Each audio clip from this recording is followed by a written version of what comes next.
Tak, tak, tak. Taga saan po tayo? Cagayan de Oro po. Old denture na hindi kasha. Sip, sip.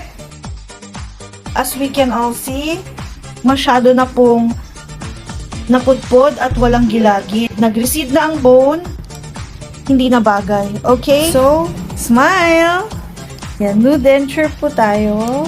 Ang request ng patient is walang gilagid at maliliit na ngipin. Nakikita na natin agad. This is the natural tooth.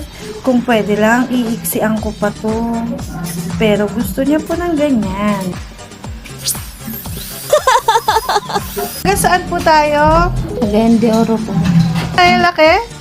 Crazy smile. Yes, nag-fly pa talaga ang ating patient from Cagayan de Oro at babalik siya kaagad.